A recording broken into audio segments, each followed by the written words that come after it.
إنا لله وإنا إليه راجعون dhacdo argagax leh oo ka dhacday magaalada caasimadda ee Muqdisho dadka oo yaaban iskuna soo baxay wadada Fintuuna October dhabanada ayaa la haystaa meesha ayaa la buuxaa waxa meesha ka dhacay qofka kale ayuu weydiinayaa qof meed ah ayaa meesha yaala dadka qaar waxa ay sheegayaan in $2 loo dilay isla markaana toogasho uu u geystay askari ka tirsan ciidanka dawladda subhanallah xaaladda magaalada oo kacsan dadka shacabka dhiigooda oo la iska baneysanayo iyo dawladda oo iska daawanaysa falalka ka socda magaalada caasimadda ee Muqdisho waa war degdeg ah iyo hayaanka news fadlan haddii aad ku cusub tahay page-keena Facebook follow soo dheh muuqaalkan like saar siina share garay si saaxiibo badan oo sidaadoo kale ay u gaaraan wararka iyo warbixinada xasaasiga ah aan halkan ku soo gudbino aad baad u maasantiin dhammaantiin muuqaalkan like saara waa muhiim waxaan ku bilaabayaa xaaladda cabsida ah ee ka jirta Muqdisho darawallada gaadiidka ee ka shaqeeya dekedda weyn ee Muqdisho ayaa maanta waxa ay dhigeen dibadbax ballaaran oo ay uga cabanayeen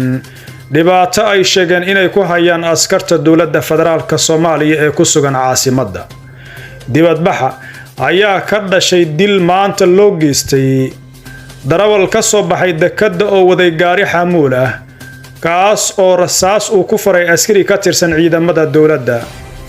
darawallada oo ka carooday dilka marxuumka ayaa xirtay wadada Fintuuna October halkaas oo ay ka dhigeen dibadbax weyn oo cabashadooda ay ku soo gudbiyeen qaar ka mid ah dibadbaxayaasha oo la hadlay warbaahinta ayaa shaaca ka qaaday in marxuumka loo dilay $2 oo kaliya marka la sarifana ay noqonayso 56,000 oo shilin Soomaali ah nasiib darro hadda waa uu dhintay Allah u naxariisto duca ayuu naga mudan yahay caawa sidoo kale waxa ay darawaladan baaq culus u direen dawladda federaalka Soomaaliya gaar ahaan madaxweyne Xasan Sheekh Maxamuud oo ay ka dalbadeen inuu wax ka qabto arintan iyo xaaladan oo joogto ka noqotay Muqdisho inta badan ciidamada dawladda ayaa dilal ka geysta gudaha magaalada